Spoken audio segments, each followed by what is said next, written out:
Qui remportera l'Open Australie 2025? Retrouvez mon analyse du tableau et mes pronostics vainqueurs dans cette vidéo. Salut à toute la team des joueurs, c'est Léo. Aujourd'hui, on se retrouve pour une nouvelle vidéo pronostic tennis. Je suis vraiment très content de vous retrouver pour du tennis sur la chaîne YouTube pour le premier tournoi du Grand Chelem de cette année 2025. Comme je le fais régulièrement, dans cette vidéo, je vais analyser avec vous rapidement le tableau hommes et femmes, vous donner mes favoris pour chaque quart de tableau ainsi que mes potentiels vainqueurs du tournoi. Avant toute chose, je vous rappelle de vous abonner à notre chaîne YouTube et d'activer la cloche si ce n'est pas encore fait pour rater aucune de nos vidéos. Mettez un like à cette vidéo et partagez-la à vos amis, ça fait toujours plaisir. Ça nous aide énormément. Bombardez les likes pour le retour du tennis sur la chaîne YouTube Rue des Joueurs. Suivez-nous sur Facebook et Instagram pour rater aucun de nos contenus. Et donnez-moi en commentaire vos favoris à vous pour décrocher cet Open d'Australie. Commençons directement par le tournoi féminin. Pour les joueuses à surveiller, il y a forcément la double tenante du titre, Aryna Sabalenka. La Biélorusse qui a remporté ce tournoi les 2 dernières années vise le triplé. Elle sort d'une année 2024 incroyable avec 2 tournois du Grand Chelem et la place de numéro 1 mondiale. Elle semble injouable. Elle vient de remporter le tournoi de Brisbane pour démarrer son année 2025. Il y a ensuite Rybakina qui vient de changer d'entraîneur après une année 2024 très étrange avec pas mal d'absences. Elle a l'air déterminée à retrouver son niveau et surtout enchaîner les matchs et les tournois. On sait qu'en Australie, elle est capable de très bien jouer. L'américaine Coco Gauff semble avoir passé un cap depuis sa victoire à l'US Open 2023. Sa fin d'année 2024 était très bonne avec une victoire au Masters. Elle vient également de remporter l'United Cup pour bien démarrer 2025 en battant notamment Swiatek et en jouant très bien. Donc attention à elle. L'autre américaine, Jessica Pegula, montre également que c'est une joueuse à ne pas sous-estimer. Elle a fait finale à l'US Open l'année dernière où elle a perdu contre Sabalenka. Elle est actuellement en finale d'Adélaïde. Au moment où je fais cette vidéo, la finale n'a pas encore eu lieu. Et je mets également Iga Swiatek car il ne faut jamais oublier la polonaise. Même si on sent qu'elle est de plus en plus concurrencée sur dur, ce n'est pas pour rien si le seul grand chelem qu'elle remporte l'année dernière, c'est Roland Garros, car la terre battue semble être la seule surface où elle a encore vraiment une bonne marge sur le reste des joueuses. Mais sur dur, elle reste très forte et capable d'aller au bout. Donc après avoir dit ça, on va analyser les différents quarts de tableau. Donc si on commence par le quart de tableau numéro 1, donc Sabalenka a un premier tour contre Stevens qui ne sera pas simple, mais l'américaine n'a plus du tout son niveau d'avant et surtout sa forme. Attention, elle est quand même capable de coups d'éclat, mais je vois Sabalenka prendre le dessus. Ensuite, je ne vois pas Aryna être concurrencée jusqu'à son 8e de finale où elle pourrait potentiellement affronter Mira Andreeva. Elles se sont jouées à Adélaïde la semaine dernière et Sabalenka avait montré qu'elle était meilleure. Je vois donc Sabalenka se qualifier en quart de finale. De l'autre côté de ce quart de tableau, je trouve que c'est hyper ouvert. Dana Schneider avec son tirage a un coup à jouer. Pareil pour Qin Wenzheng qui est la finaliste de l'année dernière. Je vois bien un 8e de finale entre les deux remporté par la chinoise. Et donc on aurait donc un quart de finale entre Sabalenka et Zheng, le remake de la finale 2024.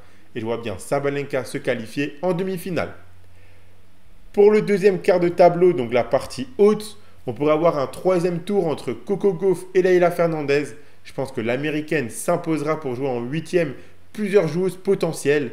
Ça pourrait être Mukova, même si le dur n'est pas forcément sa meilleure surface selon moi. Ça pourrait également être Ostapenko si elle est dans une bonne semaine et que tout rentre. Mais également la gagnante du premier tour entre Caroline Garcia et Naomi Osaka. La gagnante de ce match a toutes les armes pour aller en 8e de finale affronter Gauff. Dans tous les cas, sur la constance et le niveau actuel, Gauff me semble supérieure à toutes ces joueuses.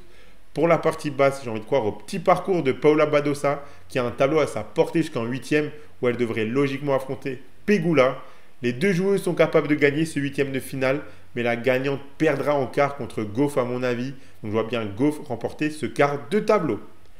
Pour le 3e quart de tableau, donc la partie haute, il y a Rybakina qui devrait aller en 8e de finale sans trop de soucis.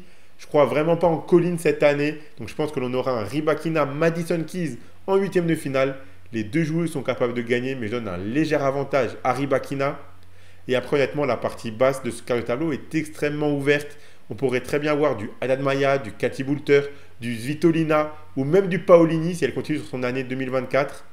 Je vois toutes ces joueuses perdre dans tous les cas en quart de finale contre Rybakina. Donc je vois bien Rybakina remporter ce quart de tableau. Et pour le dernier quart de tableau, dans la partie haute, franchement, je ne sais pas trop quoi vous dire. Je crois plus du tout en Navarro qui fait un début d'année 2025 vraiment très moyen. Ons Jabeur semble retrouver doucement son niveau, mais on est encore très loin de la grande jabber qu'on a connue. Pareil pour Maria Sakkari qui semble encore très loin de pouvoir enchaîner plusieurs victoires en Grand Chelem. Et Daria Kasatkina me semble prenable par à peu près n'importe quelle joueuse qui sert bien et frappe fort. Je pense donc que l'on pourra avoir ici une joueuse surprise en quart de finale. De l'autre côté, je vois bien Kalinskaya affronter Swiatek en huitième de finale. Si c'est le cas, attention, car Kalinskaya est capable de battre la Polonaise sur dur, elle l'a déjà fait.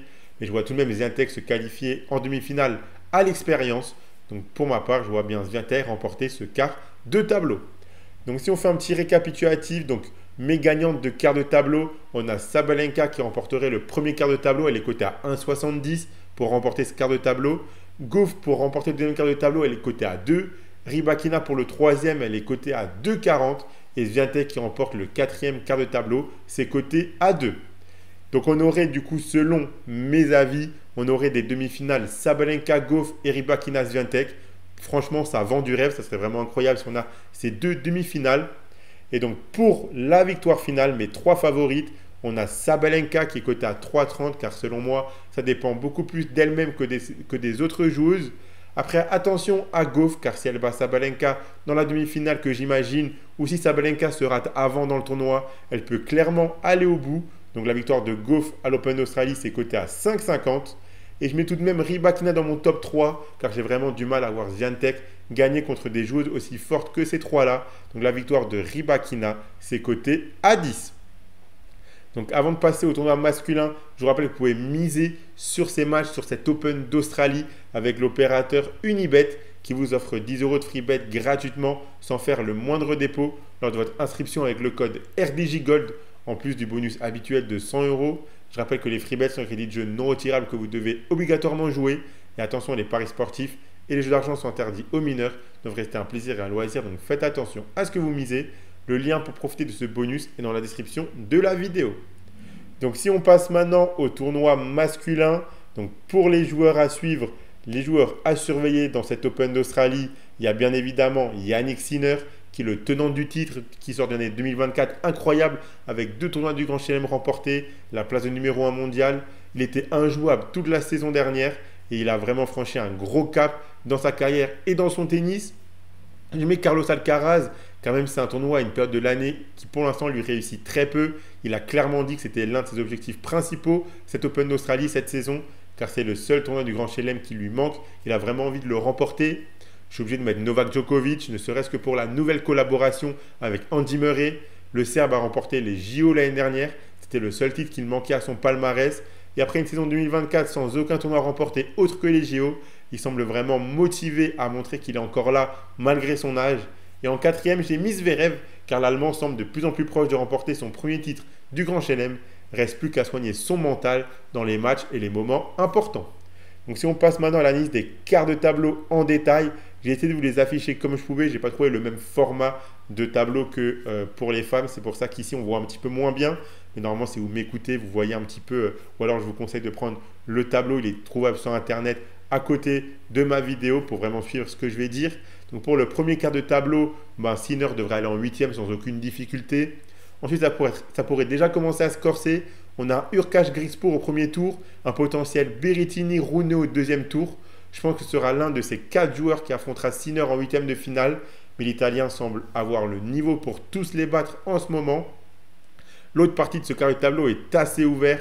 Et même si Tsitsipas a montré beaucoup de fébrilité en 2024, l'Australie c'est quand même un endroit qui lui plaît beaucoup. Il y a une partie de tableau normalement à sa portée jusqu'en quart de finale. Attention tout de même à son potentiel 8e de finale contre De Minaur. Mais que ce soit Tsitsipas ou De Minaur, je ne vois pas Sinner ne pas remporter ce quart de finale, qui devrait logiquement remporter son quart de tableau assez tranquillement. Pour le quart de tableau numéro 2, donc ce quart de tableau il est vraiment très intéressant. On a déjà un Monfils Mpetshi Perricard au premier tour. Je pense que c'est Giovanni qui remportera ce match. Attention à lui dans ce tournoi car avec son gros service, il ne sera pas facile à sortir. Je vois bien affronter Fritz au 3e tour. Les deux peuvent se qualifier en 8e selon moi pour ensuite logiquement retrouver Shelton qui a des adversaires à sa portée jusque-là. Je vois bien un duel entre Américains en 8e de finale entre Fritz et Shelton. De l'autre côté, on a un premier tour entre Rublev et la pépite Joao Fonseca qui a tout explosé en qualif et qui vient de remporter les Masters Next Gen. J'aurais pu le mettre dans mes joueurs à suivre, mais je ne le vois pas encore capable de remporter un Grand Chelem. mais il peut faire un petit parcours. Il a toutes les armes pour battre Roublev au premier tour. Je pense que l'on pourrait avoir au troisième tour un beau match entre Fonseca et Tiafoe. Le gagnant affrontera sûrement Daniil Medvedev en huitième de finale. Les deux joueurs sont capables de battre le russe. Donc moi j'ai envie de rêver et je mets Fonseca en quart de finale contre Fritz ou Shelton. Mais je pense que ce sera le dernier match de Fonseca dans ce tournoi et que c'est le gagnant du duel américain qui se qualifiera en demi-finale.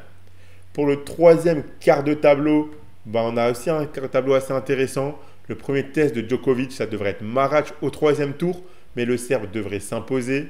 Pour jouer ensuite soit Dimitrov, soit Lechka en huitième. Et je pense que là, ça pourrait commencer à devenir difficile pour Novak, mais toujours pas impossible. Donc je mets Djokovic en quart de finale. Ensuite, attention à Draper qui pourrait jouer Kokkinakis au deuxième tour dans un match de feu. Mais dans tous les cas, Alcaraz n'a vraiment pas le droit de se rater et de ne pas se qualifier en quart de finale avec le tableau qu'il a. Un quart de finale Djokovic-Alcaraz à Melbourne, ça vend du rêve. Et je pense que ce sera le match de trop pour le Serbe. Je vois Alcaraz remporter ce quart de tableau. Et pour le dernier quart de tableau, la partie haute, elle est assez ouverte. On a un Casper Ruud qui peut être bon sur cette surface. Menzi qui peut également faire un coup, mais il doit encore améliorer un petit peu son mental selon moi.